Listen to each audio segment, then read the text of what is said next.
Basically, we've got four groups of prokaryotes, or not prokaryotes, but eukaryotes. Fungi,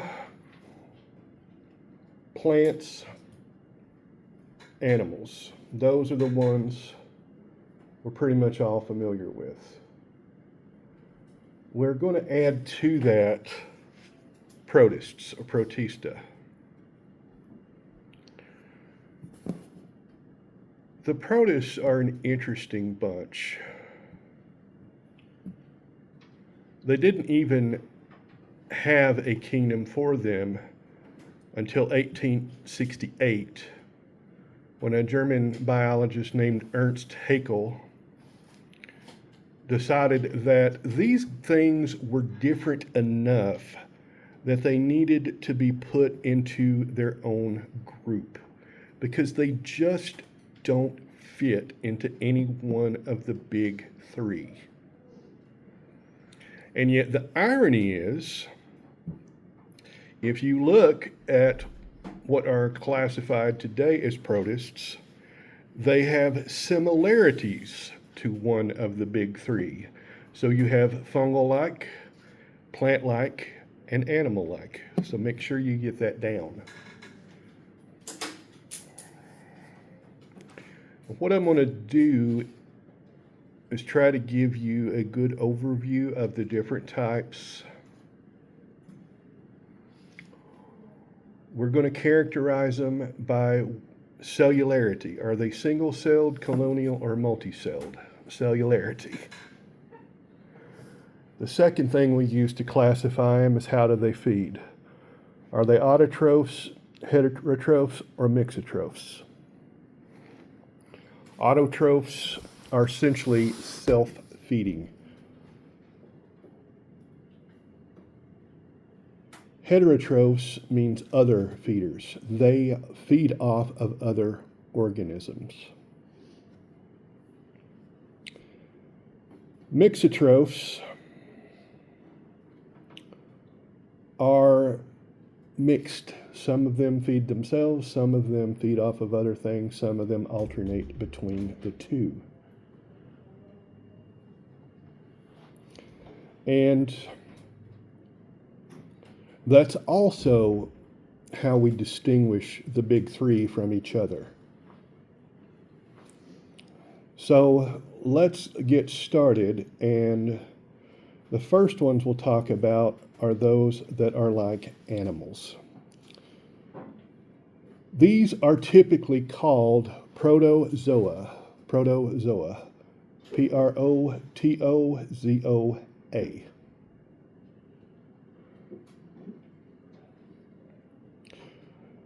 the most animal-like. They are generally going to be unicellular or single-celled.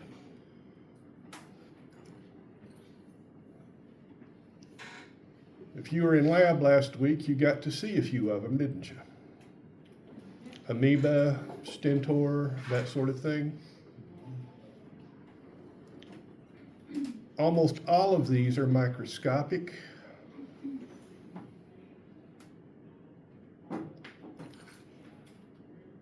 Since we're saying they're animal-like, they're probably going to be heterotrophs, right?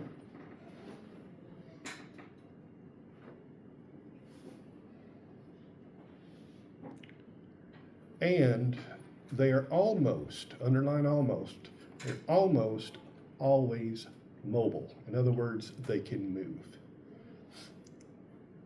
Wait, mobile? Mobile, M-O-B-I-L-E, moving, motile. So do they just move very, very slowly? I can't hear when two people are talking. What did you say, Zach? Oh, sorry, I thought you said mobile, that's why I was. Oh, no. So they just move very, very slowly? Nope, some of them can move quite fast. Oh. If you're ever trying to isolate paramecia under a microscope, especially on high magnification, it looks like a drive-by. You'll see this just go zooming through there. Something like a euglena is slower. They tumble over themselves. The only ones that really move slow are amoeba. Some of them are not modal in the sense that they are able to move the whole organism around. They are still able to do things like move water currents. Y'all remember the stentor that you saw? It looked like a big trumpet. It anchors itself to the substrate, and then it has little hair-like projections on it that swirl the current down into the mouth of the cell. So the characteristics for these: unicellular, mobile, and heterotrophic.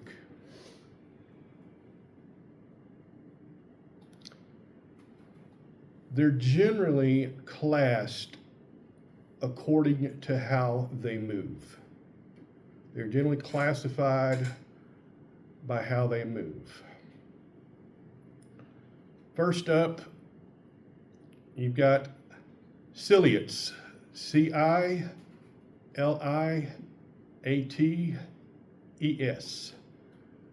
They move by using little hair-like projections that stick out of the cell called cilia, C-I-L-I-A. If you've ever watched some of those old epic movies where they have all the oarsmen chained to the oar and they all pull in unison, ciliates are the same way. Those hairs essentially act like banks of oars and move them through the water.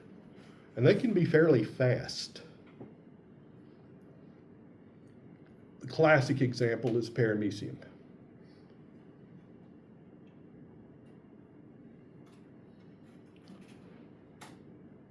Another group are called flagellates.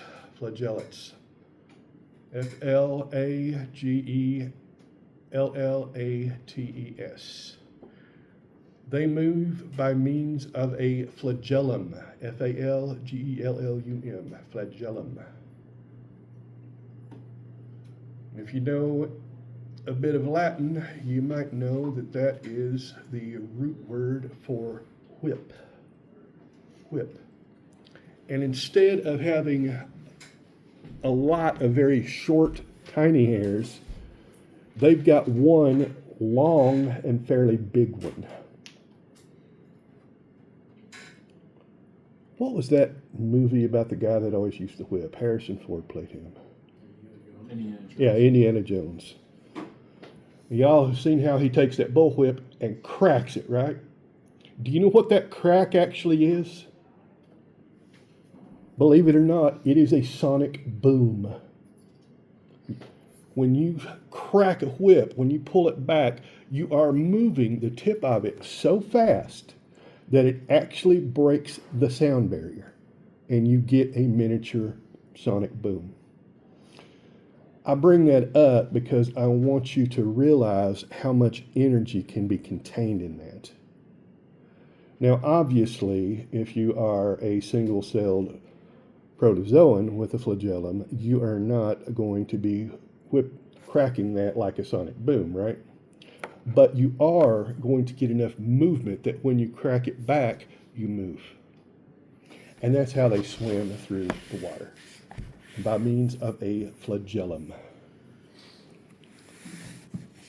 They are also unicellular and heterotrophic generally. There are a few that are actually mobile, single-celled, but autotrophic. Mobile, single-celled, but autotrophic. Euglena is a good example of these. Some of them are actually colonial. Colonial differs from multicellular because it is simply a bunch of single cells stuck together. It's a bunch of single cells stuck together. If you break those cells apart, each one will eventually keep regenerating. Volvox is a typical example of that. They look like hollow green balls. And if you cut them in half, each of those hollow balls will actually re-enclose itself and become a new organism. Pretty crazy stuff, isn't it? And then the third group are amoeboid. Amoeboid. They are amoebas. And these move via what we call a pseudopod. A pseudopod. P-S-E-U-D-O-P-O-D. P-S-E-U-D-O-P-O-D. Pseudopod. It literally means false foot. Anybody here ever watched bad sci-fi movies from the 50s? A couple of you have. If you've ever seen The Blob, you've seen an amoeba. Blob's actually a fun movie, I think. That is a good movie. It basically extends part of itself out and then flows into it. That part that gets sent out, that's the pseudopod. As you might imagine, these are typically going to be very slow comparatively. And the way they eat is pretty cool. They just engulf it. They move the blob around it. Significance to humans. Some of these things cause some severe diseases. Anybody in here ever heard of dysentery? D-Y-S-E-N-T-E-R-Y, dysentery. That is actually caused by amoeba.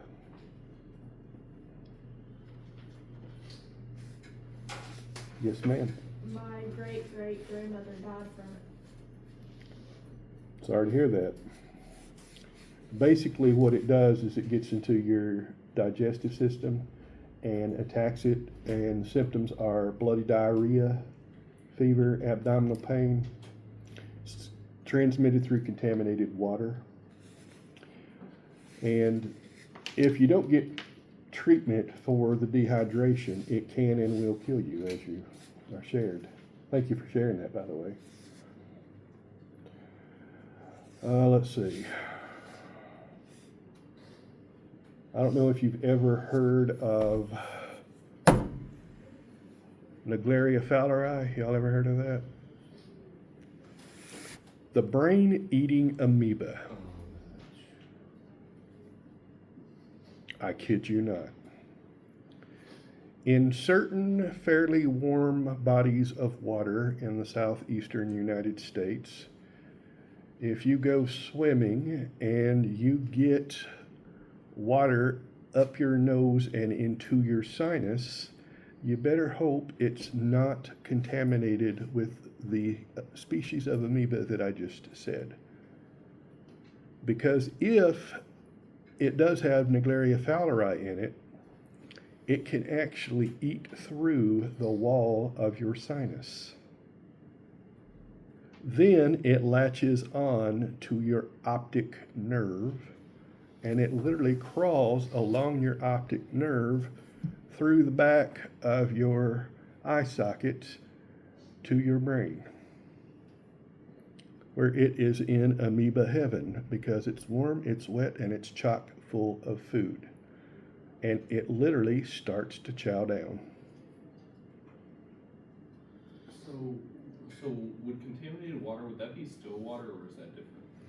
Generally, it's going to be still water, but any body of water can be contaminated.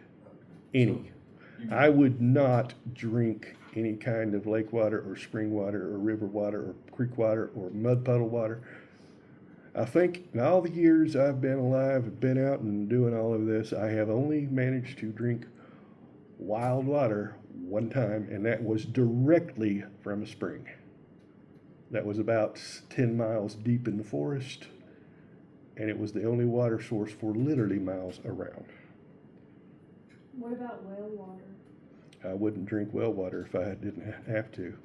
Well water is probably not going to be contaminated because it's coming from so deep, but you also have to consider that any part of the delivery system, from the bottom of the well through the pipe all the way up to the top in the pump, could be contaminated.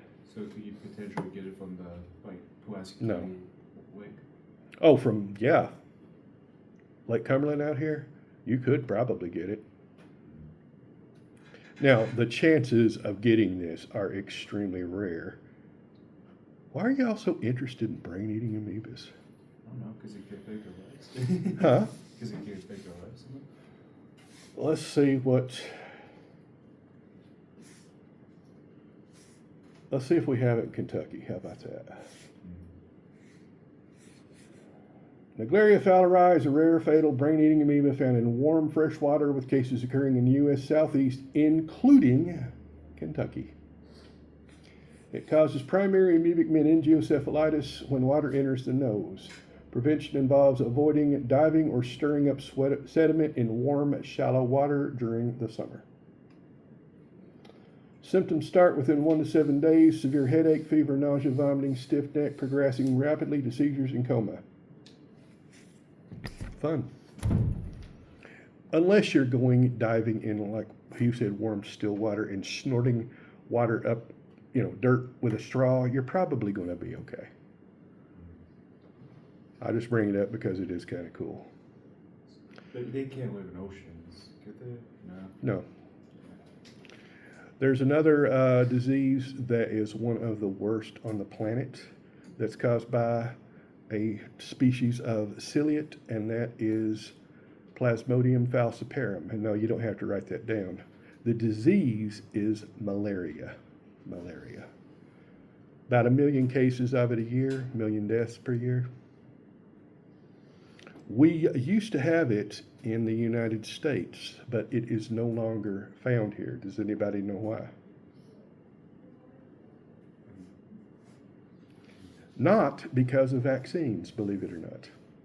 It's because up through the 50s and into the 60s, they used to spray every summer very heavily with a pesticide called DDT. And DDT basically wiped out the mosquitoes that carried this particular critter in the U.S. Unfortunately, it also is a bioaccumulating toxin, which means it's never eliminated from your system. So if a fish ate a mosquito that was contaminated with it, the fish now has it. The bigger fish eats the little fish. The bigger fish now has all of the DDT eaten by all of the little fish, eaten by all of the mosquitoes, eaten by, you see how this goes, right? And it got so bad that by the time it reached the top predator, it was so densely accumulated in the fish that when the predator went to lay its eggs, the eggshells were so thin and weak that they essentially collapsed before the little birds inside could develop. Does anybody know what bird I'm talking about? Eagle? The bald eagle. Rachel Carson, a naturalist, wrote a book in early 60s, if not 1960, called Silent Spring. Basically, it was the foundation of the conservation movement, because she said, enjoy the birds while you can, because eventually there's going to come a springtime when you won't have them singing. And that led to DDT being outlawed pretty much everywhere. So we don't have to deal with it, though, because we managed to get rid of our mosquitoes before we stopped using it. Yes, sir. Are they still around in like countries? Oh, yes, absolutely. You go into any tropical country along the equator, it's endemic there. It's really bad in Africa. Did you have a question? Okay. Any other questions? I don't want you to get hung up on this. These are not common diseases. It's doubtful that you would ever really come into contact with these things. But I want you to be aware they are out there, and especially like the Plasmodium in Africa, it can be a serious, significant public health problem. Any questions at all on protozoa? Please spell that just one more time. Protozoa. Protozoa.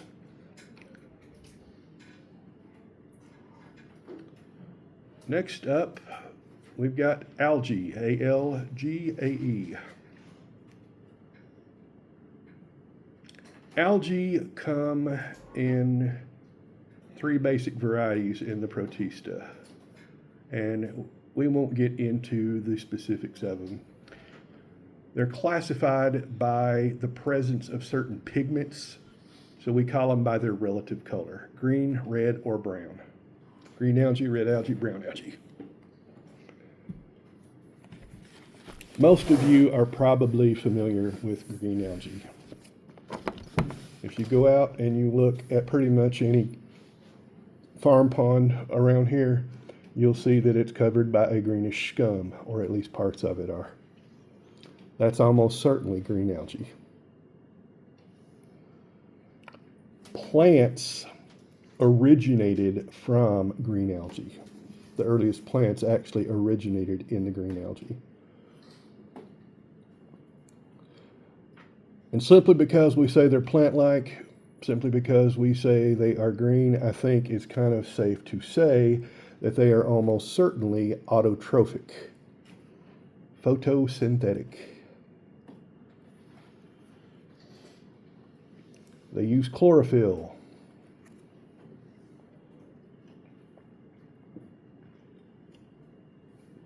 Like plants, they have cell walls, chloroplasts.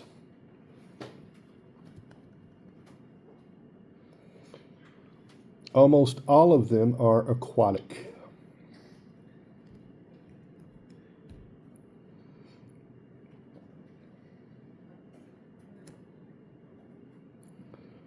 Some are unicellular. Most of them are colonial. Most of them are colonial.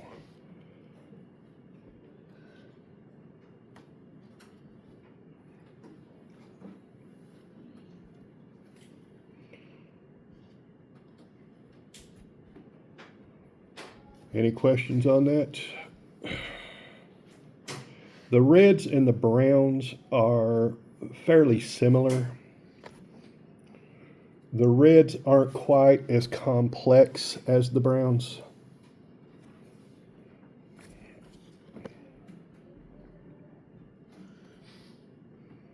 You typically find these in the oceans, salt water, not fresh water.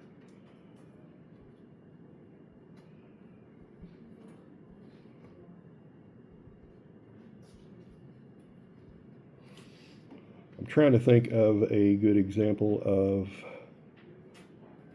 a red, and I'm failing. Y'all ever heard of red tides? Red tides are typically caused when you have what's called an algal bloom, A-L-G-A-L-B-L-O-O-M, an algal bloom. These are when you get massive amounts of nutrients dumped into the sea right offshore, and you get particular mobile single-celled red algae that multiply tremendously. And then the tides bring that in, and with it comes the red algae, and they are generally full of toxins, and they have generally exhausted all of the oxygen in the water. Some of them are edible. You're probably more familiar with brown algae. Has anybody here ever been to the beach? Most of us. You go out in the morning after the tide has gone out, and along the water line you find mound after mound of seaweed. Y'all ever seen that stuff? Generally, all of this stuff is called kelp. Kelp, K-E-L-P. And what they are just masses of brown algae. They are edible, I think. Some of them are, not all of them.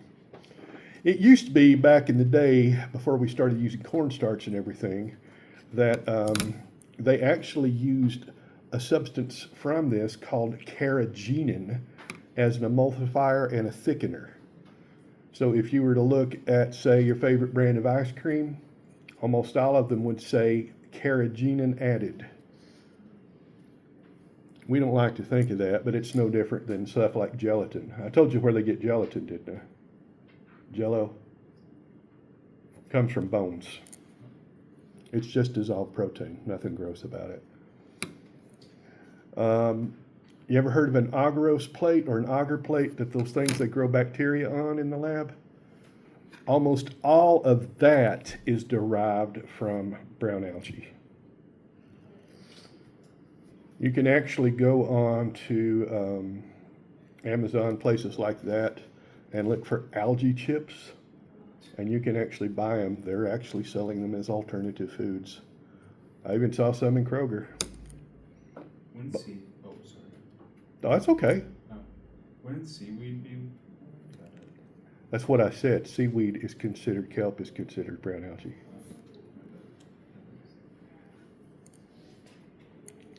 Supposedly, there is a variety of red algae that tastes exactly like bacon. This was discovered about 10 years ago, and I have looked for it ever since because I always wanted to try some, but they have never brought it to market, so that makes me wonder if it really did taste like bacon. I've told y'all about me and bacon, haven't I? Bacon saved my life. So, any questions about algae? I want to mention there's another group that's called blue-green algae sometimes. Their proper name is cyanobacteria, cyanobacteria, cyanobacteria. These are not eukaryotes, and they don't belong in the protists. They are not eukaryotes, they don't belong in the protists. They're prokaryotes and more closely related to bacteria.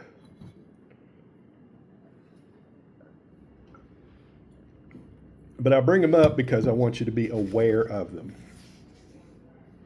Some of the older references include them. So, uses to humanity, food source. Not a common one necessarily, but more common than you might realize, especially in cultures like Japan, where they get a lot of their food from the ocean. If you ever get stranded on an island in the Pacific, you're not going to survive on coconuts. You will survive off of this. There's not really any diseases or anything like that that's caused by them. There is one particular nuisance called sargassum. Sargassum. Sargassum. And what it does is it forms large, dense mats out on the ocean.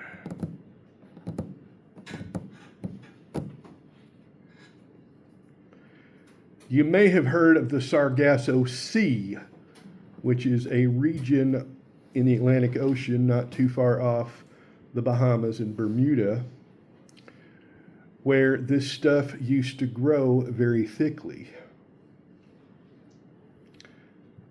Unfortunately, it has started to spread, and now you can have literal mats that are miles in length in the ocean. And these things cause all kinds of trouble for ships trying to get through them. When they wash up on shore, everybody see all that stuff? All of that is sargassum, every last bit of it. And if you have a hotel on the shore and that is what it looks like in the morning, you better get out and rake all that stuff up, because if you don't, it's going to start to die and rot in that hot tropical sun. And let me tell you, boys and girls, it stinks. It also uses up nutrients. It wipes out ecosystems.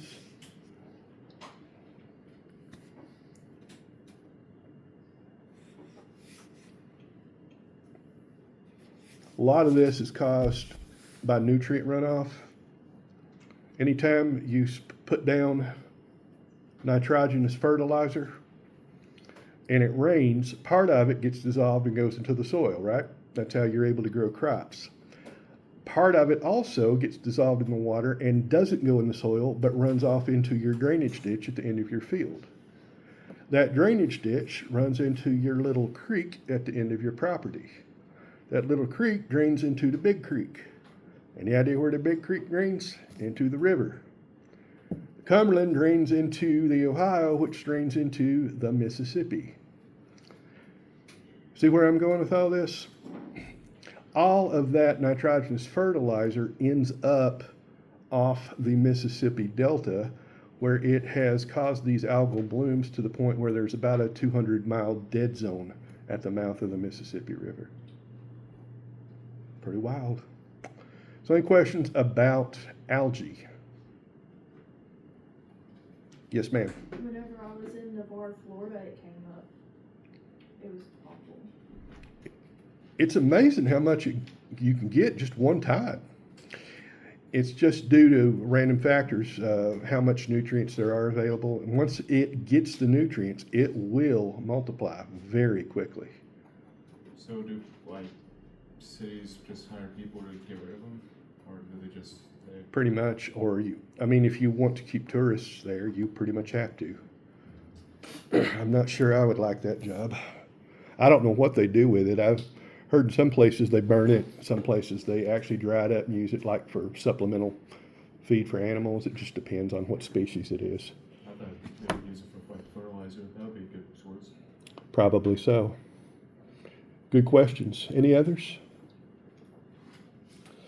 Okay, next up, we've got the fungus-like protists. This is Zach's favorite organism, I think. These things are, in my opinion, about the weirdest critters out there. And they are called slime molds. Slime molds. They act kind of like a cross between protozoa and fungi. You've got two different varieties of this. The first one, and simplest, we will call cellular slime molds. Cellular slime molds. These things exist. They begin life as a bunch of little amoeba-like cells. The cells are generally haploid. And they feed on very small things, bacteria, yeast, fungal spores, you get the idea. For all intents and purposes, if you looked at them through a microscope, you would think they were some kind of amoeba. And then they run into another amoeba of the same species, but a different mating type. We call these mating types because they're not male and female in the traditional sense.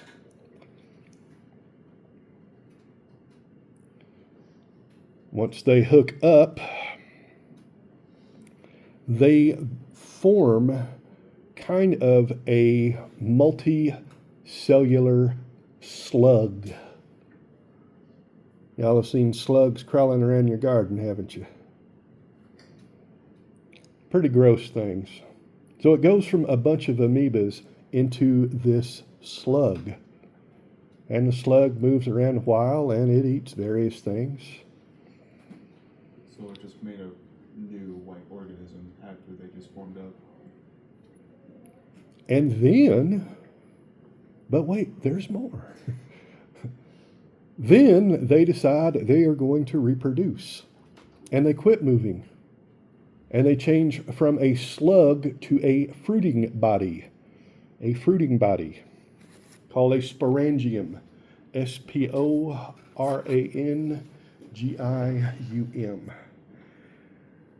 A sporangium looks, instead of like a mushroom, where a mushroom is flat, imagine a ball sitting on a little stalk like that, and that's pretty much what a sporangium looks like. It's not moving. For all intents and purposes, it is just stuck there. It dries out, it splits, and it releases spores. Those spores get carried by the wind or the water to wherever they go. And guess what they turn into? Amoebas. And they start the cycle all over again. So is it mobile? Well, part of the time. Is it single-celled? Well, part of the time. Is it colonial? Well, part of the time.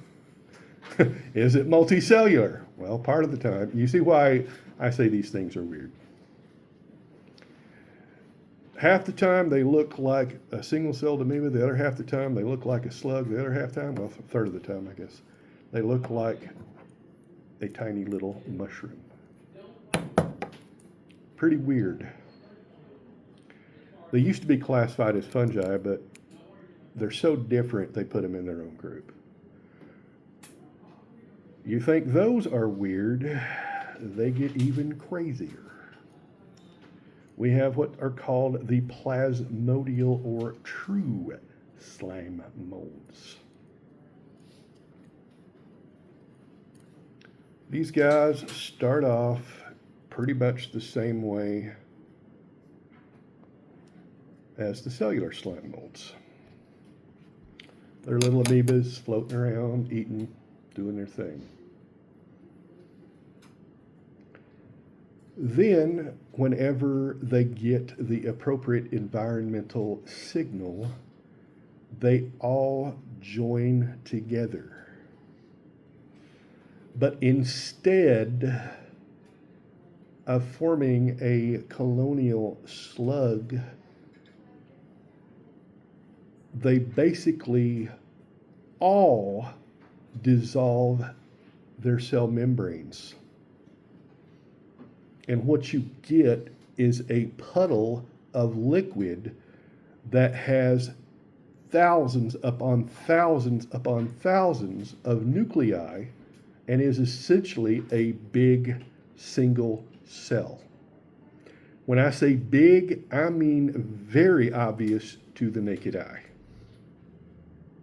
If you've ever been out in the woods and you've seen what looks like a yellow or orange dripping scum off of a rotten log or even a tree, chances are it is a plasmodial slime mold. A plasmodial slime mold. And interestingly enough, these guys, both types, can act almost like a neural network. In other words, like your brain.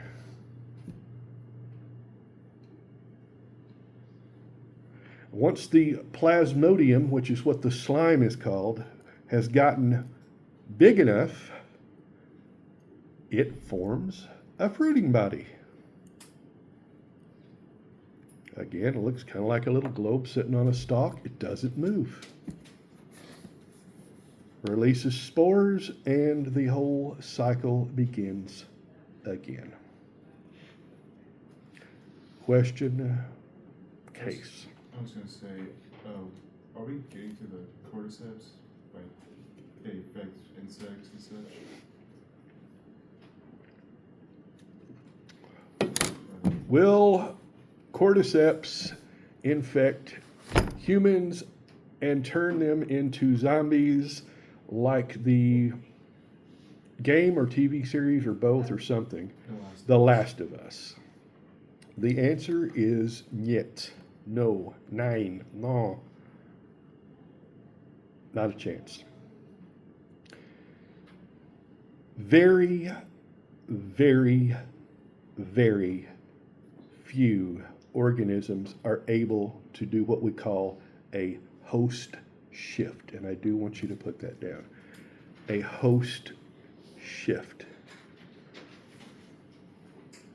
In other words, something that feeds off an ant is not going to suddenly jump over and start feeding off humans.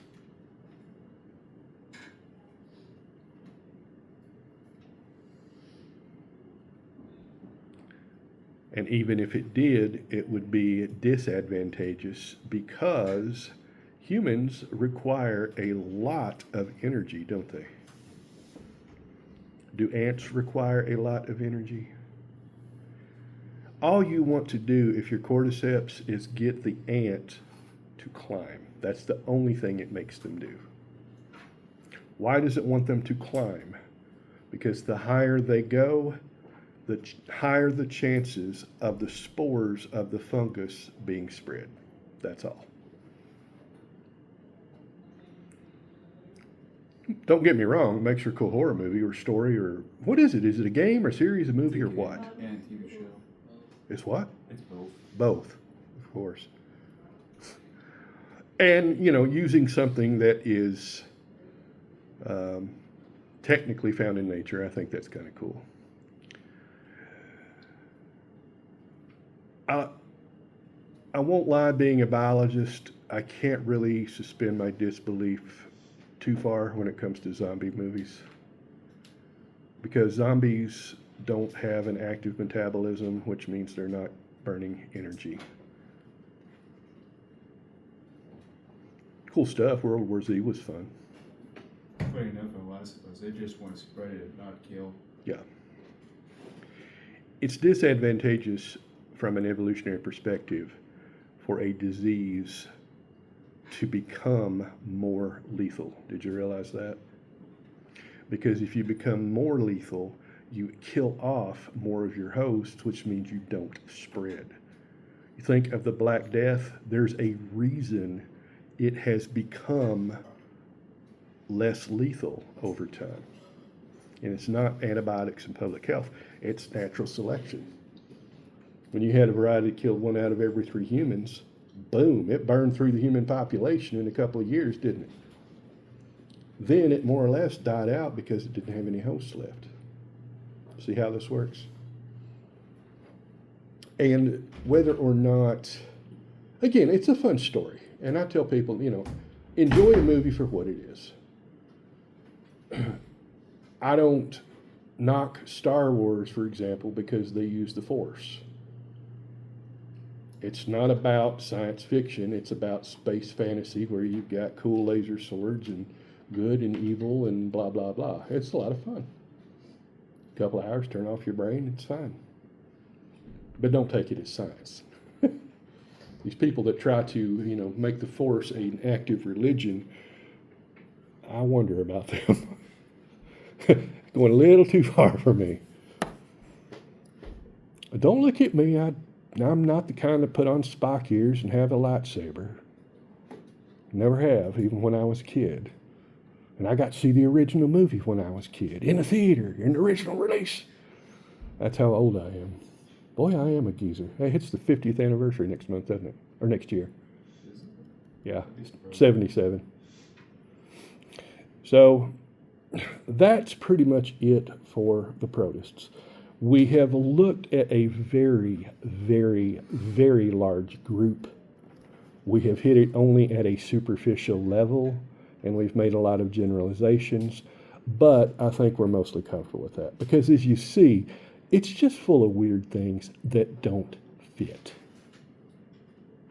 There have been some taxonomists who think we ought to move all of these into the actual kingdom that they are like, so that prozoans should go into the animals and so forth. But I can think of at least as many reasons to keep them separate as I could to put them in. Makes it easier to tell. Yeah. When you keep in mind, classification is simply a tool for study. So I think we're pretty safe keeping them separate. So any questions on the protists? Again, there's a lot more diversity there. The main thing I want you to get down from this, their utility to humanity. Some of them are food sources, some of them cause disease. Neither of those are of significance necessarily on a large scale for humans. But they form the basis for a lot of aquatic food chains. A lot of aquatic food chains. These are the producers. We talked about how grass would be the producer for a terrestrial based food chain, right? Then the cow eats the grass, and then we eat the burgers and the steak, and we eat the cow. That's just a very simple 3-link chain. So you get something like tuna, which eats the big fish, which eats the smaller fish. What do the smaller fish eat? Generally, they're going to be out there gulping up protozoa, algae, things like that. So everybody see that? But here's the big one. The protists alone produce more than 50% of the Earth's oxygen. About 50% or slightly more of the oxygen in our atmosphere comes from these guys.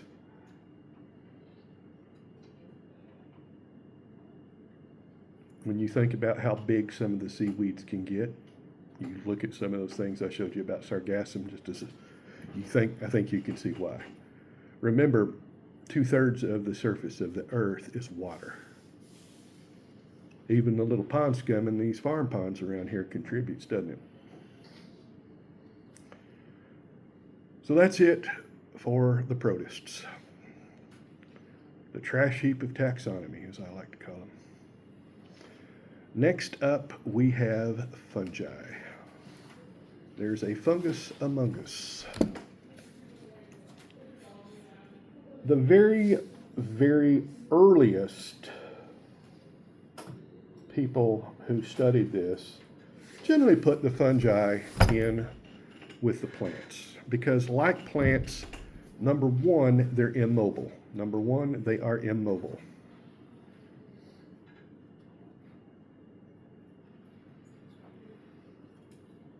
Number two, like plants, they've got a cell wall. They have a cell wall, always.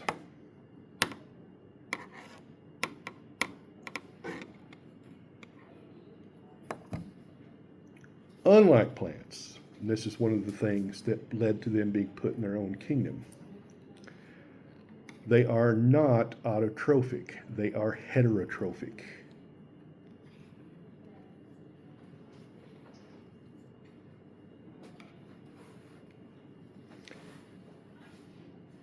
Typically, that means they're going to be one of two things.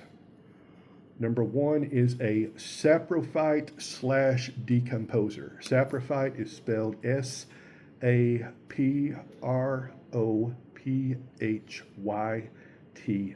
A saprophyte.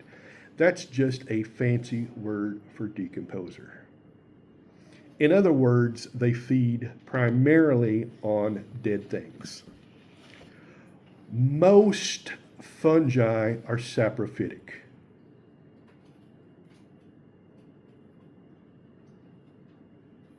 And that, believe it or not, is probably their most important role in relationship to humanity, that they actually break things down.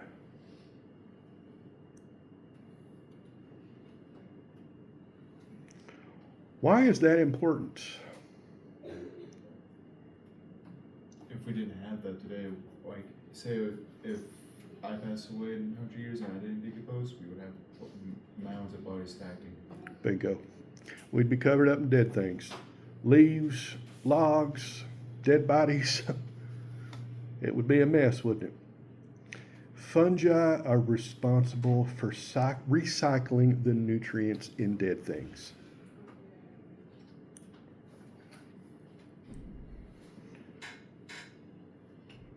And that was a good answer, Case. If you gave me something like that on a test, you'd get full credit, no question. They are responsible for nutrient cycling. They break down dead things. And probably the most important dead thing they break down is wood. Wood.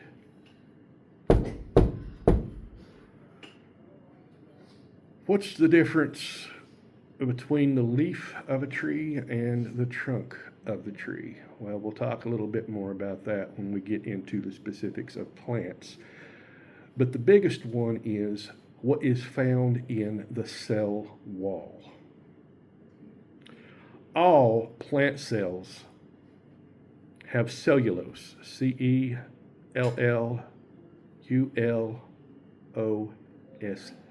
cellulose. Cellulose is essentially just a carbohydrate.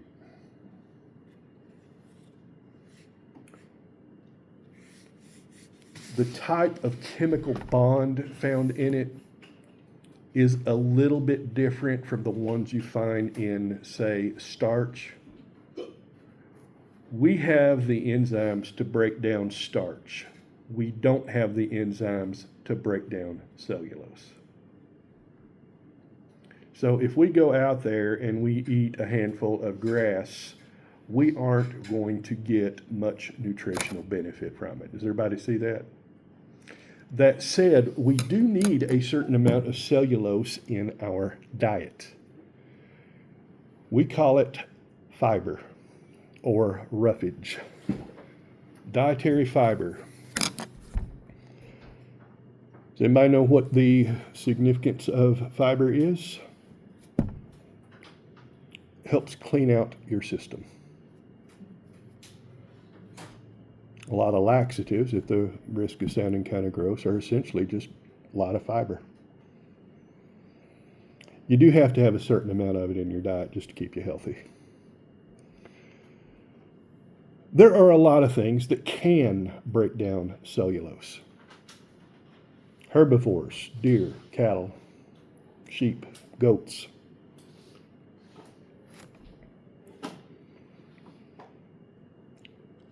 But that differs in woody plants.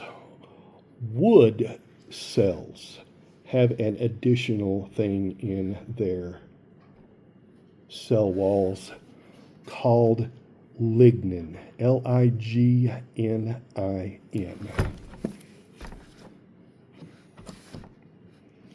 Lignin is very, very tough. It provides structural rigidity. That's what makes wood rigid and hard. It's essentially waterproof.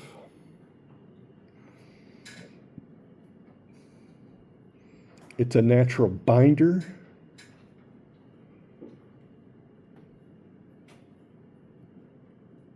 It is also a defense against predation and decay. Predation and decay. A cow might be able to eat a few blades of grass chowing down on a hickory tree. Is a different story entirely, isn't it? Pretty much any kind of woody substance that is made by a plant is strengthened by lignin. It can be anywhere from about 1/6 of the cell wall or the weight to about 1/3 of the weight. And there are very, very, very few things on this planet that can break it down. The ones that do it best are fungi. They do this through an enzyme called lignase. Lignase, L-I-G-N-A-S-E.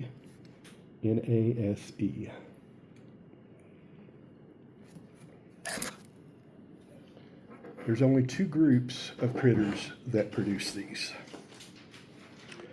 Some species of bacteria.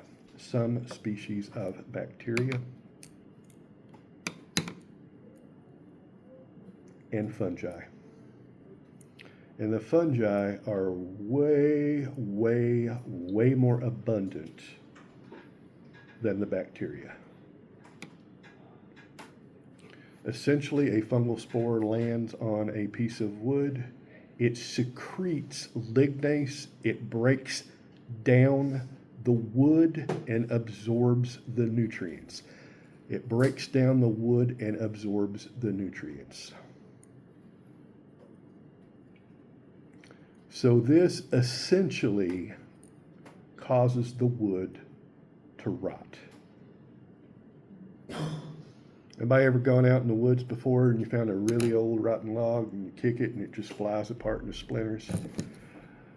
That is the result of years and years of work done by fungi. What would a termite be?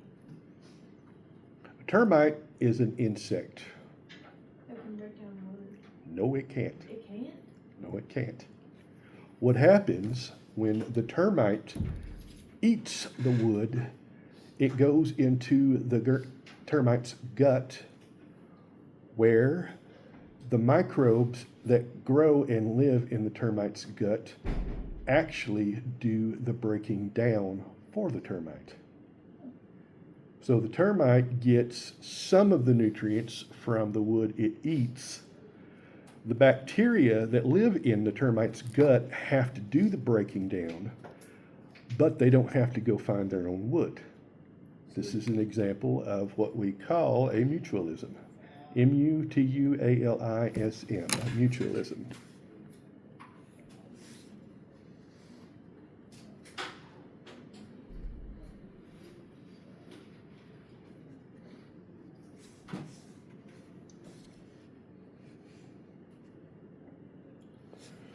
Both protozoa and bacteria. Both protozoa and bacteria.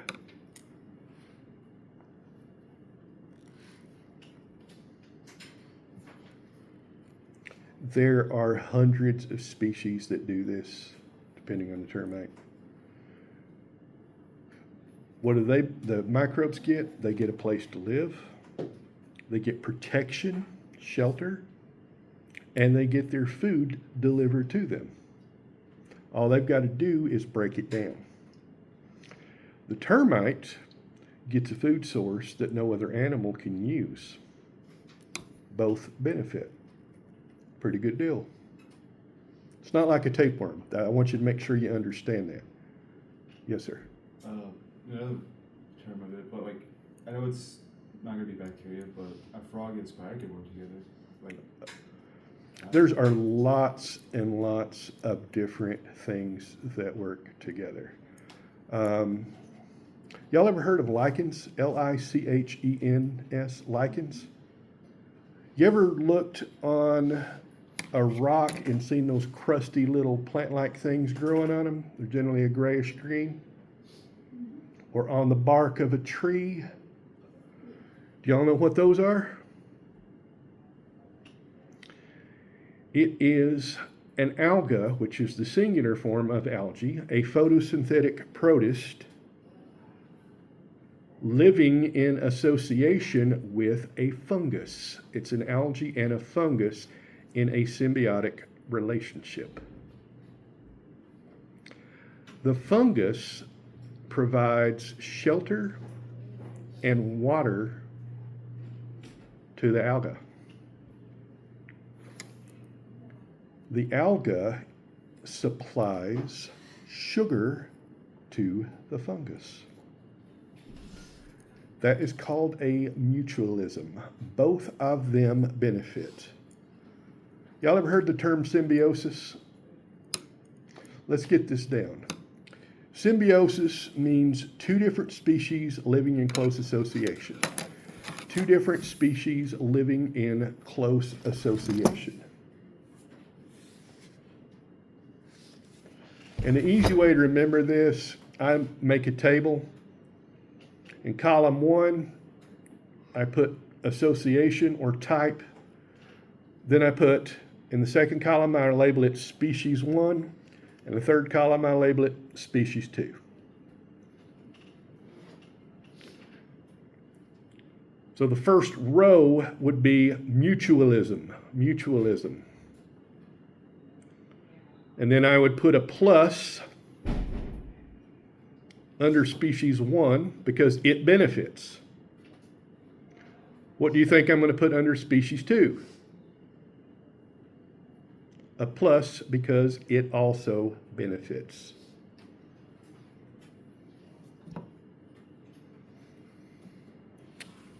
For row number 2, we're going to say parasitism, parasites. Species 1, which is the parasite, gets a plus. It benefits. What do you think species 2 is going to get? Negative. A negative. It's harmed. It does not benefit. This is the tapeworm growing in your gut. Another one would be, you know, some fishes that get like little parasite and they eat the tongue. Well, you're thinking of lampreys, but I was going to use a similar example for my third one. Commensalism. C-O-M-M-E-N-S-A-L-I-S-M. Commensalism, or a commensal relationship. For species 1, you're going to put a plus. For species 2, you are going to put a 0. A 0.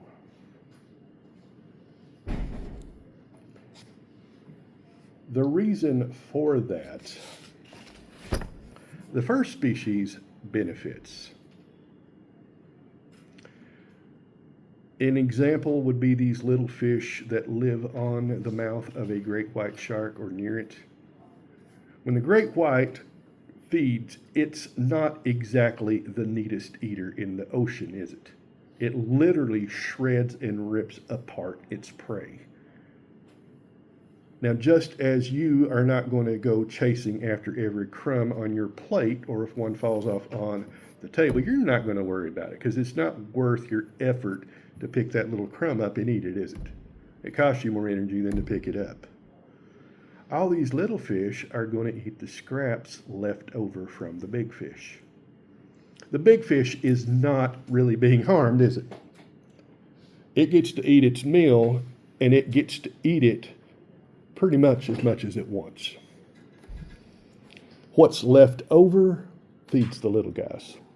That's a commensal relationship. Another, y'all ever seen wildebeest? Those big herbivores that live on the African plains.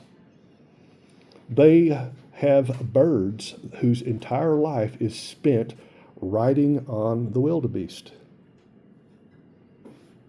Why? Because they actually get a free snack from all of the insects that are attracted to the wildebeest. Now, they're not going to eat all of them. It doesn't really enhance the survivability of the wildebeest. But it doesn't really cost the wildebeest much energy to haul around this little 8-ounce bird on its shoulder, does it? Commensal. Does everybody see how that goes?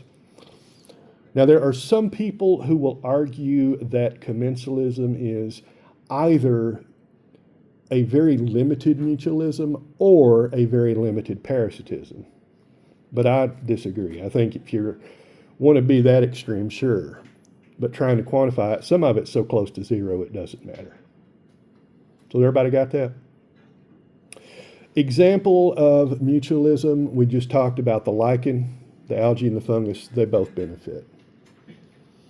Commensalism, I just mentioned the nurse shark and the great white, right? And then the last one, parasitism, a great example is a tapeworm.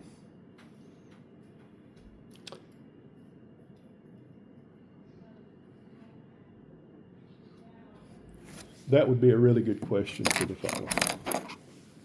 List and describe the 3 types of symbiosis. Think y'all could do that? That's a subtle hint. Yeah, you'll see that one on the final, I guarantee you. What about the 5 mass extinctions? Will they be on it? We'll talk about it later. So everybody okay with that? Most fungi are multicellular. Most are multicellular.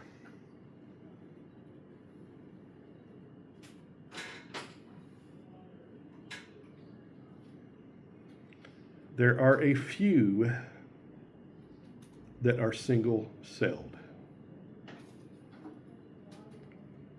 The most obvious example of a single-celled fungus would be yeast.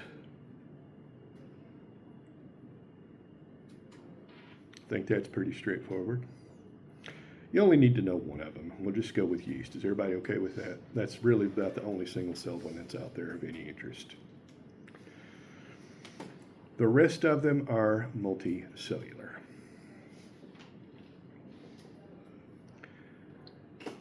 I said that plants always have a cell wall with cellulose. Fungi always have a cell wall with something called chitin, C-H-I-T-I-N, chitin. It is a different polysaccharide. You're probably already familiar with it, but not really realized it. Since we have Mr. Bug Lover here talking about cordyceps, most insects have an exoskeleton made of chitin. You ever stepped on a beetle? It goes crunch, doesn't it? It goes crunch because those armor plates buckle. Those armor plates are made up of chitin, C-H-I-T-I-N, chitin. Looks like it should be pronounced chitin. That's how I pronounced it as a freshman. Then I got informed I was wrong. You call it whatever you want as long as it helps you remember it. It plays the same role that cellulose and lignin play. It protects the fungus from desiccation. That is the number one danger to a fungus, desiccation or drying out.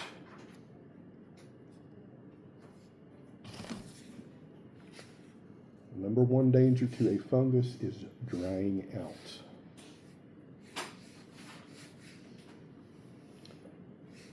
And the chitin does a very good job of supplying support, structure, some rigidity, and a degree of waterproofing.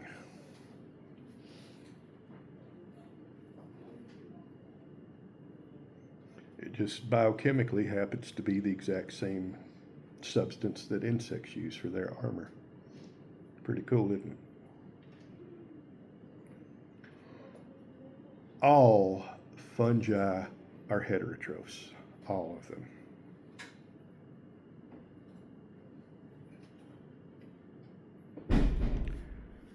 The vast majority are saprophytes. They break down things. Not just wood. I mentioned wood because they're one of the very few things that can break down wood. And that is their major ecological role. But they also can break down and feed off of dead animals, dead non-woody plants.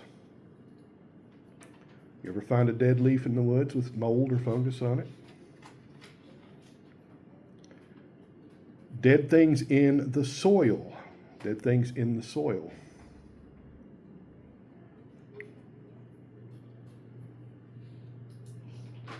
Yes, ma'am.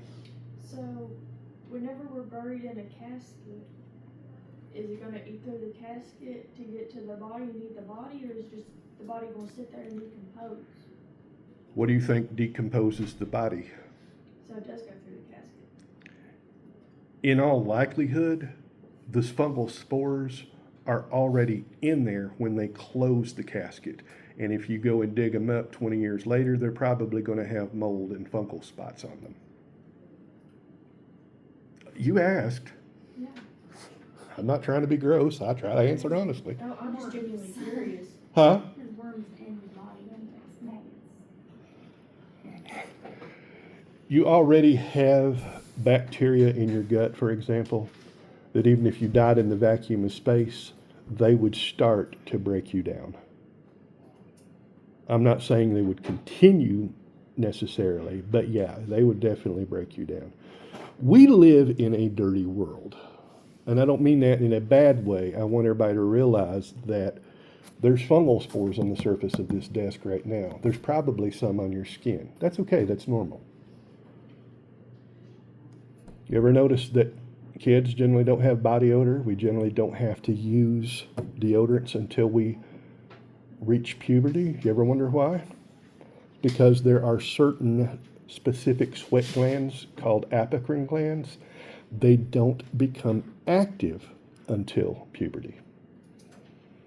And when you sweat, this may disgust you, but you are actually sweating out waste products.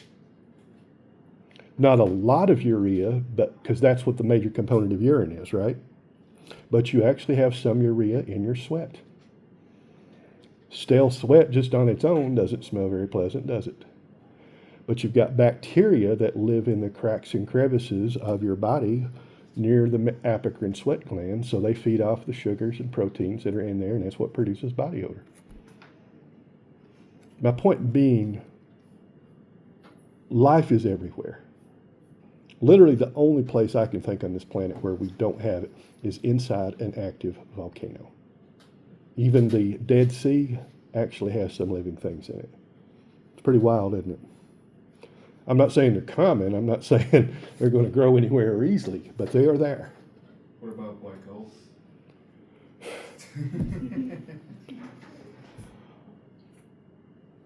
No, I won't do that. Yeah, I will. If you were in a close orbit around a black hole and you took a flashlight and you clicked it on, it would literally bend the light around the black hole and shine on the back of your head. Black holes break the rules. We don't know what's inside a black hole because nothing can survive in there. Gravity is so strong it even prohibits light from coming out. That's why it's called black. The only thing that we know that can make it out of a black hole is information. It's called Hawking radiation after Stephen Hawking. Don't ask me what that is because I have not a clue. There's a reason I'm a biologist and not a physicist. And I think that's a good time to stop. It's a minute early, but everybody okay with that?